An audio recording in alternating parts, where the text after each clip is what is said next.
अस्सलाम वालेकुम students, welcome to merit online classes. Unit number 4 हम स्टडी कर रहे थे टर्निंग इफेक्ट ऑफ फोर्स। और हम लोगों ने प्रीवियस लेक्चर में इक्विलिब्रियम के बारे में स्टडी किया था और फर्स्ट कंडीशन ऑफ इक्विलिब्रियम हम लोगों ने स्टडी कर चुके थे। आज जो है वो हम second condition of equilibrium study करेंगे। हम लोगों ने कहा था कि इक्विलिब्रियम हमारे पास एक ऐसी कंडीशन है जिसमें हमारे पास अगर कोई बॉडी है जिस पर सेवरल फोर्सेस एक्ट कर रही हैं, बहुत सारी फोर्सेस किसी बॉडी पे एक्ट कर रही हैं, लेकिन स्टिल वो जो बॉडी है वो अपनी स्टेट को चेंज नहीं कर रही। अगर वो रेस्ट में है तो वो रेस्ट में ही पड़ी रहेगी, और अगर वो मूव कर रही है तो अपनी यूनिफॉर्म वेलोसिटी के साथ अपनी मोशन को कंटिन्यू रखेगी। तो ये जो है वो हमारे पास ये कंडीशन इक्विलिब्रियम कहलाती है। अब इक्विलिब्रियम के लिए हमने कहा था कि दो कंडीशन का सेटिस्फाई होना ज़रूरी है।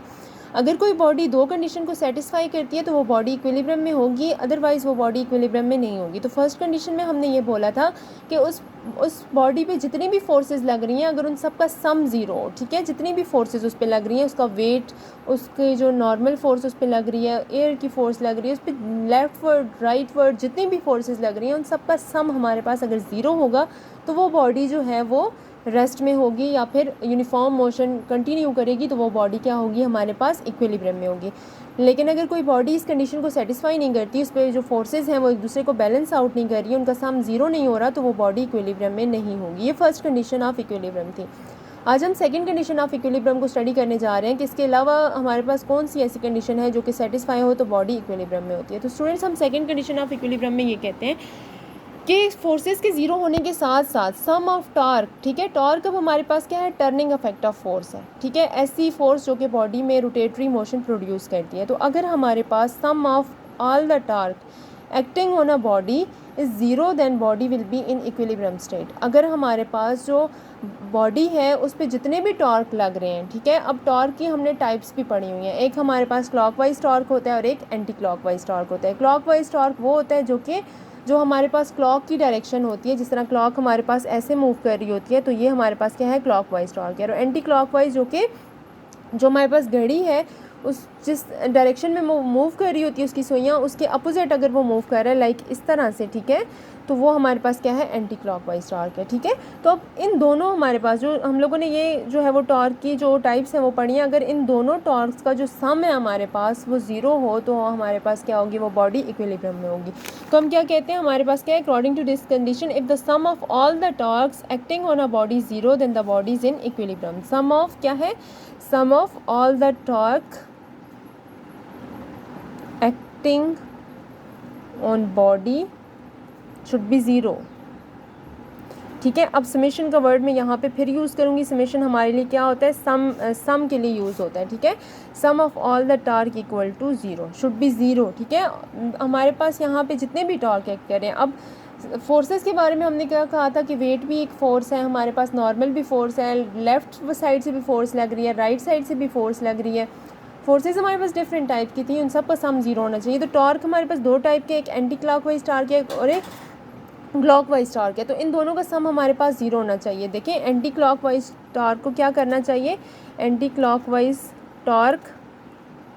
क्या करे, बैलेंस करे, इक्वल हो किसके, क्लॉकवाइज टॉर्क के। तो तब हमारे पास बॉडी क्या करेगी, इक्विलिब्रियम होगी। फॉर एग्जांपल, एक बॉडी अगर इस तरह से मूव करेगी तो एट द सेम टाइम उसमें क्या लगे, एक ऐसा टॉर्क लगे जो कि इसके अपोजिट डायरेक्शन में मूव करे, तो इसलिए बॉडी क्या करेगी, हमारे पास इक्विलिब्रियम स्टेट में होगी, ठीक है। तो अब यहाँ पर देखें हमारे पास क्या है, sum of all the torque should be zero, means clockwise torque क्या करे, एंटी क्लॉकवाइज टॉर्क को बैलेंस करे। और इसी तरह से हमारे पास फॉर एग्जाम्पल एक बॉडी है जिसमें टॉर्क जो है वो हमारे पास जो है वो क्लॉकवाइज टॉर्क है और इस पर एक और टॉर्क लग रहा है जो कि एंटी क्लॉकवाइज टॉर्क है, तो वो हमारे पास इक्वल होना चाहिए टॉर्क 1 के, लेकिन माइनस का साइन ये शो करता है कि इसकी डायरेक्शन क्या है, अपोजिट है, एक क्लॉकवाइज है और एक एंटी क्लॉकवाइज है, ठीक है। तो हमारे पास क्या होना चाहिए कि माइनस का साइन ये शो करता है। हमने क्या बोला था कि हमारे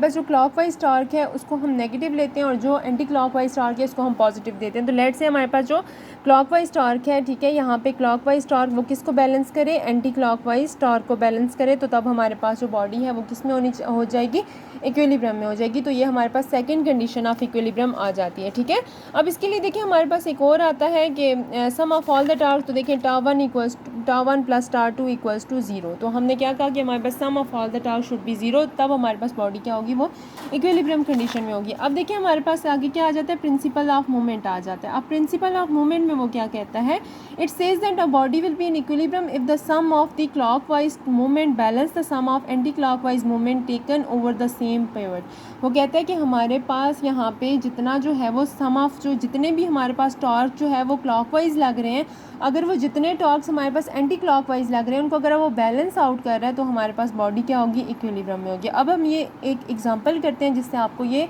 क्लियर हो जाएगा किस तरह से हमारे पास sum of all the torque anti clockwise torque and clockwise torque हमारे पास जो है वो बैलेंस आउट हो जाए तो बॉडी इक्विलिब्रियम में होगी। अब यहाँ पे आपको एक बॉडी नज़र आ रही है, ठीक है, एक हमारे पास क्या है, एक तरह से आप इसको बोल सकते हो कि सीसा जिस तरह से आप कहते हो वो एग्जाम्पल आप ले सकते हो। तो इसी तरह से ये भी हमारे पास एक ऐसी ये बॉडी है, ठीक है, ये इसका जो है वो पिवट है, ठीक है, और यहाँ पे हमारे पास यहाँ पर भी मैस है और इस साइड पे भी मैस है। देखिए अगर यहाँ पे एक साइड पे भी मैस ज़्यादा होगा तो ये बॉडी क्या करेगी, ऊपर या नीचे। आप लोग उस सीसा पे अक्सर आप लोगों ने देखा हुआ होगा कि वहाँ पर भी ऐसे होता है कि एक साइड पे जो है वो वेट अगर ज़्यादा हो तो दूसरी बॉडी में क्या हो जाता है, वो ऊपर की तरफ मूव कर जाती है, मतलब टॉर्क प्रोड्यूस हो जाता है। तो यहाँ पे हमारे पास देखें इस साइड पे हमारे पास M1 है, विच उसका जो वेट है वो क्या है, 5 है, और यहाँ पे वेट 20 है, और इस साइड पे वेट हमारे पास कितनी है, 20 है, ठीक है। और यहाँ से जो वेट जो है ये लगा हुआ है, ठीक है, यहाँ से लेके यहाँ तक का जो हमारे पास डिस्टेंस है वो 4 है, और यहाँ जो है वो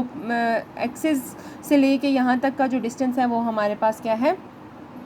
2 है, सॉरी, यहाँ पे 2 है और यहाँ पे 4 है। अब देखें हम लोगों ने देखना है कि हमारे पास क्या यहाँ वाले जो टॉर्क हैं वो इक्वल हैं इस टॉर्क के, ठीक है, मतलब जो लेफ़्ट साइड पे जितने टॉर्क लग रहे हैं क्या वो राइट साइड के टॉर्क के इक्वल है। तो देखें हमारे पास क्या है, मैंने यहाँ पे मैं ड्रॉ कर देती हूँ, ठीक है, ये देखें आपके पास ये यहाँ पे एक मैस लगा हुआ है, ठीक है, जिसका वेट कितना है,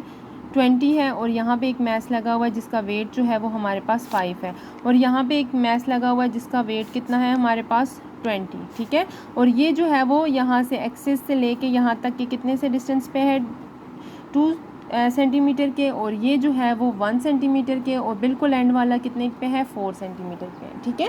अब हम लोगों ने देखना है कि इस साइड पे जितने टॉर्क लग रहे हैं, जाहिर सी बात है यहाँ पे 2 वेट लगे हुए हैं तो 2 टॉर्क लगेंगे, टा1 एंड टा2, और यहाँ पे एक जो है वो वेट लगा हुआ है, तो यहाँ पे टा3 सिर्फ एक ही वेट। हम लोग यहाँ पे स्टूडेंट्स देखते हैं कि हमारे पास जो टा1 प्लस टा2 है क्या वो इक्वल है टा3 के, मतलब ड्यू टू वेट 1 और वेट 2 टा1 और टा2 which is equals to the weight 3 टा3, अगर ये इक्वल होगा तो बॉडी हमारे पास इक्विलिब्रियम कंडीशन में होगी। तो देखें टॉर्क हमारे पास क्या होता है स्टूडेंट्स, हम लोगों ने पढ़ा हुआ है टॉर्क क्या है, R cross F, the product of force end moment arm, ठीक है, मोमेंट आर्म और फोर्स का जो प्रोडक्ट है वो हमारे पास टॉर्क है, ठीक है। तो यहाँ पे जो फोर्स है स्टूडेंट, हमने क्या कहा था कि वेट भी हमारे पास एक फोर्स है, तो यहाँ पे हम फोर्स की जगह क्या लेंगे, वेट लेंगे, ठीक है, R क्रॉस W लेंगे, क्योंकि फोर्स को हम रिप्लेस कर रहे हैं यहाँ पे वेट के, फोर्स हमारे पास क्या है यहाँ पे वेट है, और R हमारे पास क्या है, मोमेंट आर्म है। अब मोमेंट आर्म क्या होता है, एक्सिस से लेके point of action of force तक का डिस्टेंस, तो ये हमारे पास एक्सिस ऑफ रोटेशन है, ठीक है, और ये हमारे पास क्या है, point of action of force है।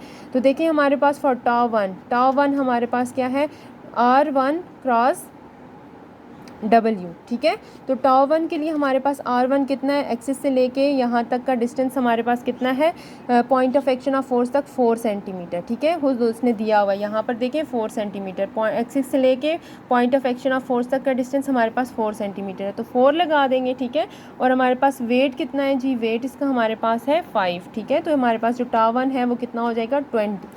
ओके। अब देखें अब हम आ जाते हैं टा2 की तरफ, तो टा2 में हमारे पास जो वेट है वो कितना है हमारे पास यहाँ पे 20, और जो point of action of force से लेकर यहाँ तक का जो डिस्टेंस है, मतलब point of action of force से लेकर एक्सिस तक का डिस्टेंस है वो 1 सेंटीमीटर है, ठीक है। तो हमारे पास यहाँ पे क्या होगा, R2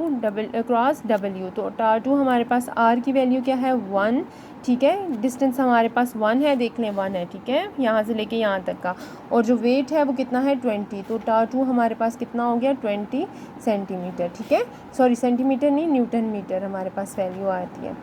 न्यूटन मीटर। अब देखें ये टा1 और टा2 हमने फाइंड आउट किया, टा3 हमारे पास जो टॉर्क है वो क्या है हमारे पास R3 क्रॉस F3 या फिर W3, तो टा3 R3 कितना है एक्सिस ऑफ रोटेशन से लेके point of action of force तक का डिस्टेंस हमारे पास कितना है, point of action of force का मतलब है जहाँ पे बॉडी लगी हुई है, जहाँ पे उसका वेट एक्ट कर रहा है, तो वो 2 आता है हमारे पास, ठीक है। तो 2 मल्टीप्लाई बाय इसका वेट कितना है हमारे पास 20, ठीक है। तो फोर्स कितनी हुई 20, तो ये 40 आ गया। अब हम वैल्यूज़ पुट करते हैं इस इक्वेशन नंबर 1 में, तो आपके पास क्या हो जाएगा, टाउ 1 की वैल्यू कितनी आ गई 20 प्लस टाउ 2 की वैल्यू आपके पास फिर 20 आ गई और टाउ 3 की वैल्यू आपके पास 40 आ गई। तो इन दोनों को प्लस करें 40 न्यूटन मीटर और इनको प्लस इसको हमारे पास 40 न्यूटन मीटर। तो टाउ 1 क्या कर रहा है, टाउ 2 को बैलेंस आउट कर रहा है, जिसकी वजह से ये बॉडी क्या है, इक्विलिब्रियम में है, क्योंकि हमारे पास यहाँ पे sum of all the torque acting on a body should be 0। यहाँ पे देखिए 40 को बैलेंस कर रहा है, इसका मतलब है जितना टॉर्क जो है वो लेफ्ट साइड पे लग रहा है उतना ही राइट साइड पे लग रहा है, दोनों एक दूसरे को बैलेंस आउट करें,